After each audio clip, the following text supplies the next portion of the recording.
Like the video, subscribe to the channel and press the bell icon for latest video update.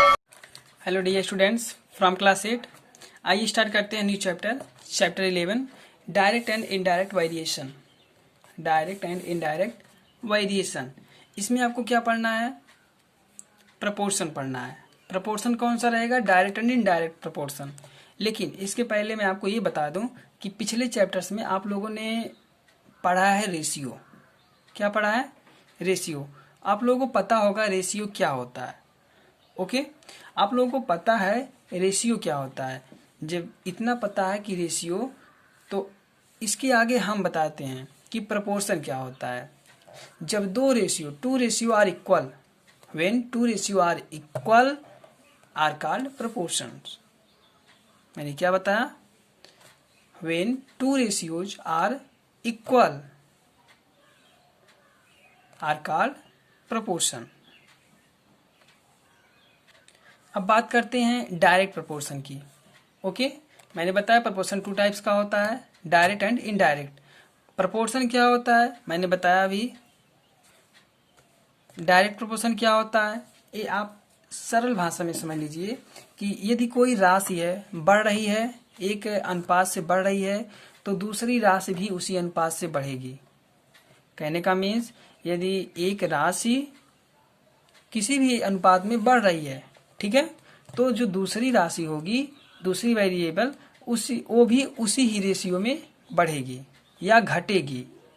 चाहे बढ़ रही हो या घट रही हो, दोनों का रेशियो सेम रहेगा। ये हो गया डायरेक्ट का।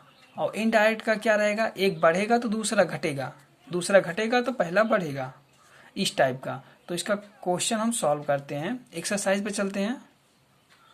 Exercise 11.1 question first, which are the following are in direct variation.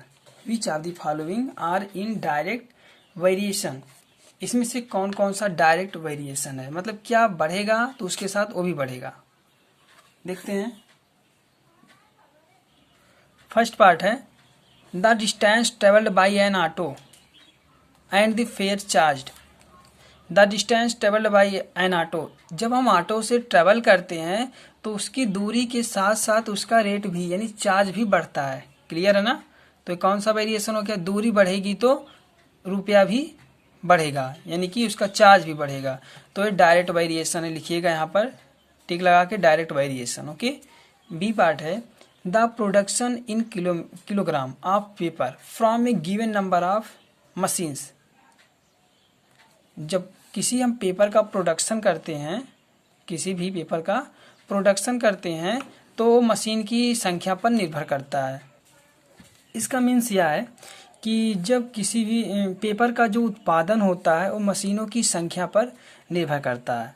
तो ये सही है, मशीन जितना अधिक रहेगा उसका उत्पादन उतना ही अधिक होगा। तो ये भी डायरेक्ट वेरिएशन है। Next, the time taken to travel a certain distance at constant speed. एक कांस्टेंट यानी कि एक नियत स्पीड से, नियत चाल से, एक नियत चाल से जितना टाइम दिया गया है वो उतना ही दूरी तय करेगा। तो ये सही है, बराबर है। ये भी डायरेक्ट वेरिएशन में ही आएगा। White and the cost price of A commodity. आपको ये पता है जब वैट लगाया जाएगा किसी की कॉस्ट प्राइस पर, तो जब वैट लगाया जाएगा या बढ़ाया जाएगा तो उसका कॉस्ट प्राइस भी बढ़ेगा। Okay. Area of a flat and its cost. Flat का एरिया बढ़ाएंगे तो उसका कॉस्ट भी बढ़ेगा। Direct variation, direct variation. F part में जो कहा है the time required to complete a certain work and the number of workers. कह रहा है टाइम रिक्वायर्ड, दोनों क्वेश्चन है टाइम रिक्वायर्ड, टाइम को निश्चित कर दिया है, ठीक है, दिए गए समय में। तो यदि हम एक पाइप से किसी टैंक को भरते हैं तो समय ज़्यादा लगेगा, लेकिन यदि हम पाइप की संख्या बढ़ा दें तो टैंक जल्दी भर जाएगा तो समय कम लगेगा। तो टाइम रिक्वायर्ड नहीं होना चाहिए। ये इनडायरेक्ट वेरिएशन है। और उसी तरह से वर्कर्स का जो नंबर है वो भी इनडायरेक्ट वेरिएशन है। ये दोनों इनडायरेक्ट वेरिएशन, बाकी डायरेक्ट वेरिएशन। नेक्स्ट क्वेश्चन है 2, in which of the following tables P is directly proportional to Q, find. हाँ, P is directly proportional to Q, यानी P बढ़ेगा तो Q भी बढ़ेगा उसी रेशियो में। Find the constant of variation in each case of direct proportion A B C। इसमें 3 part हैं, तो हम पहले पार्ट को यहाँ डिस्कस करेंगे और बताएंगे कि इसका कांस्टेंट कैसे निकाला जाता है। आइए देखते हैं क्वेश्चन नंबर 2 पार्ट ए। यहाँ पर मैं टेबल ड्रा कर लेता हूँ। दिया है P Q, ये है टेबल। ओके, यहाँ से हम इसका सॉल्यूशन लिखेंगे। V है, यानी कि हमारे पास जो दिया गया है P upon Q equal to 4/24। सबसे पहले इसका हम कांस्टेंट फाइंड करते हैं। 4 1 जा 4, 4 1 जा 4 अपान, इधर यदि हम 24 किए ना, तो इसका नेक्स्ट पार्ट देखते हैं। 7/42, ये है 1, 4 1 जा 4, 4 6 जा 24। ओके, तो ये हो गया 1/6। क्लियर है। इसका जो रेशियो है 4/24 का, वो 4 1 जा 4, 6 4 जा 24, ये 1:6 यानी कि 1/6। नेक्स्ट का देखेंगे तो 7 1 जा 7, 7 6 जा 42। नेक्स्ट देखेंगे 11 1 जा 11, 11 6 जा 66। नेक्स्ट 15 1 जा 15, 15 6 जा 90। नेक्स्ट 19 1 जा 19, 19 6 जा 114। ओके, तो यहाँ से आपको ये पता चलता है कि देखिए जितने वेरिएशन दिए गए हैं सभी क्या हैं, इक्वल। इसी तरह से क्लियर कीजिएगा और लास्ट में देखिएगा कांस्टेंट कितना आ रहा है। सब में कांस्टेंट कितना है, 1/6 है। तो इसका कांस्टेंट पूछा था, 1/6 हो गया। ओके, तो लिखिएगा सो P and Q are directly proportional and the constant of variation is 1/6। Okay, इसी तरह से B एंड C पार्ट को सॉल्व कीजिएगा। क्वेश्चन नंबर 3 देखते हैं। Find the value of x, y and z in each of the following tables given that P and Q are direct proportional। यदि ये सभी डायरेक्ट प्रोपोर्शनल में दिए गए हैं तो P x y z की वैल्यू फाइंड करना है। तो ये डायरेक्ट प्रोपोर्शनल में दिए गए हैं, क्लियर है। तो यहाँ से इसको हम सॉल्व करते हैं। पहले पार्ट को, ये है क्वेश्चन नंबर 3 का पहला पार्ट। इसमें हमें x, y एंड z की वैल्यू को फाइंड करना है। तो यहाँ से जो भी दिया गया है उसको हम यहाँ से राइट करेंगे। लिखेंगे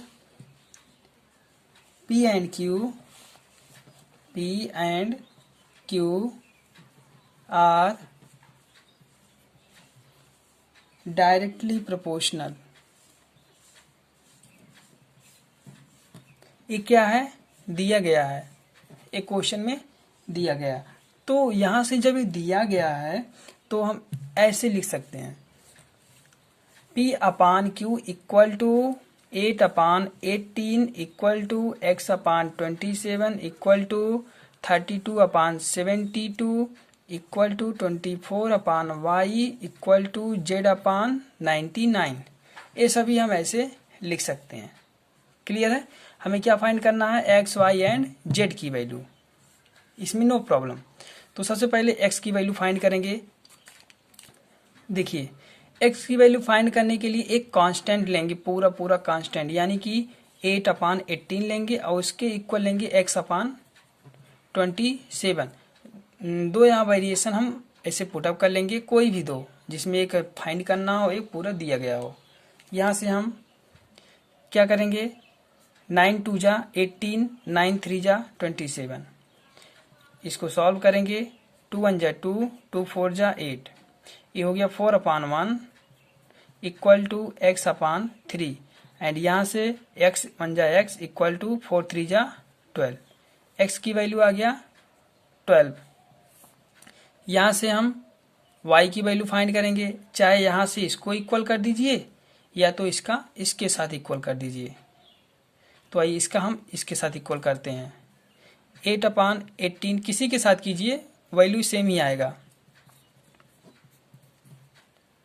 8 1 जा 8, 8 3 जा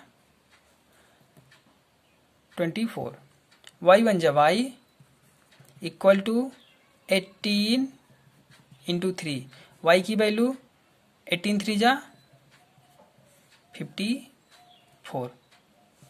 नेक्स्ट देखते हैं z की वैल्यू कैसे निकालेंगे। यहाँ से इक्वल करेंगे 8/18 इक्वल टू z/99। तो यहाँ से हम 9 2 जा 18, 9 11 जा 99।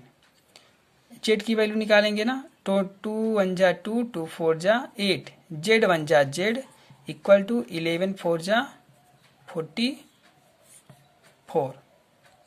x y z तीनों की वैल्यू यहाँ पर फाइंड हो गया। ओके, और मुझे उम्मीद है आपको समझ में आ गया होगा। अब इसी तरह बी पार्ट को भी सॉल्व कीजिएगा, सेम टाइप से है। पहले इसका इसके साथ कीजिए, फिर दूसरे के साथ, फिर तीसरे के साथ। बहुत ही सिंपल है।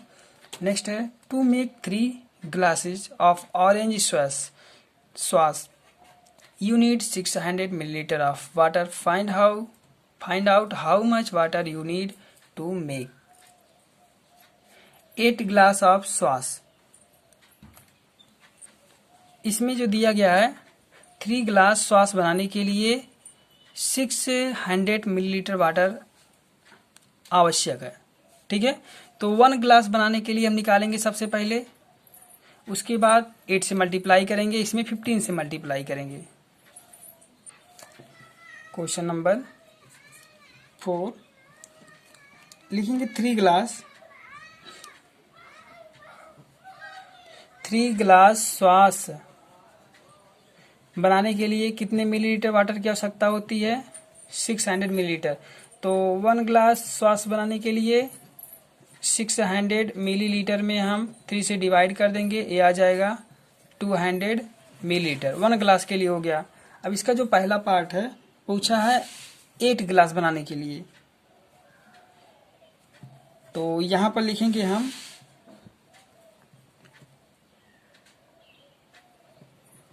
Amount of water for 8 glass. तो ये हो जाएगा 8 इंटू 200 मिलीलीटर। 8 2 जा 1600 मिलीलीटर, ये पहला हो गया। यहाँ से सेम टाइप से निकालेंगे कितने ग्लास के लिए? 15 ग्लास के लिए। तो ये हो गया 15 इंटू 200 मिलीलीटर। 15 2 जा 30, ये हो गया 3000 मिलीलीटर, या फिर 3 litre 1.6 litre. Okay, next question number 5। If 5 tickets for a play cost 400, calculate the cost of 5 ticket for a play cost.